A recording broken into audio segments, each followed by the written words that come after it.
6 fire સ્ટેશનની ગાડીઓ દોડી ગઈ। સુરતમાં પ્લાયવુડમાં લાગેલી ભીષણ આગ લુમ્સના કારખાનાને ઝપેટમાં લીધું। અફરાતફરી દૂર સુધી ધુમાડાના ગોટે ગોટા દેખાયા। સુરતના ઉધનામાં દક્ષેશ્વર મંદિર પાસે આવેલા રિદ્ધિ સિદ્ધિ ઇન્ડસ્ટ્રીયલના પ્લાયવુડના કારખાનામાં ભીષણ આગ લાગી છે, જે પહેલા માળે આવેલા લુમ્સના કારખાનાને પણ ઝપેટમાં લઈ લીધું છે। વિકરાળ આગથી ધુમાડાના ગોટે ગોટા દૂર દૂર સુધી દેખાઈ રહ્યા છે। ઘટનાની જાણ થતાં 6 ફાયર સ્ટેશનની ગાડીઓ દોડી ગઈ છે અને આગ પર કાબુ મેળવવાનું શરૂ કર્યું છે। આગથી કારખાનામાં કામ કરતા લોકોમાં પણ અફરાતફરી મચી ગઈ છે।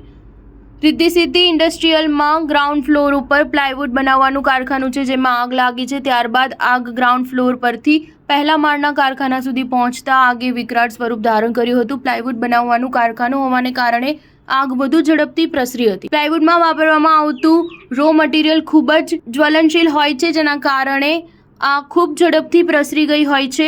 ડિવિઝન ફાયર ઓફિસર ઈશ્વર પટેલે જણાવ્યું હતું કે સવારે 7 વાગ્યાની આસપાસ કોલ મળ્યો હતો। ઘટના સ્થળ ઉપર શરૂઆતમાં 3 ફાયર સ્ટેશનની ગાડીઓ આવી હતી। ત્યારબાદ આગ વધુ જણાતા અન્ય 6 જેટલા ફાયર સ્ટેશનને પણ જાણ કરવામાં આવી હતી। રિદ્ધિ સિદ્ધિ ઇન્ડસ્ટ્રીયલમાં અલગ અલગ ફ્લોર ઉપર કામ ચાલી રહ્યું છે, જેમાં 2 ગ્રાઉન્ડ ફ્લોર પર પ્લાયવુડ બનાવવાનું કામ થાય છે। ઉપર લુમ્સના કારખાના છે, તેમાં તેની ઉપર બોબિન બનાવવાની પણ કામગીરી ચાલે છે। વધુમાં જણાવ્યું હતું કે અત્યારે હાલ જાણવા મળ્યું છે કે ગ્રાઉન્ડ ફ્લોર ઉપરથી પહેલા માળે આગ પ્રસરી હતી અને ત્યારબાદ ઉપરના ફ્લોર તરફ ગઈ હતી। કોઈપણ વ્યક્તિ અંદર ફસાયો હોવાનું અત્યાર સુધી જાણવા મળ્યું નથી।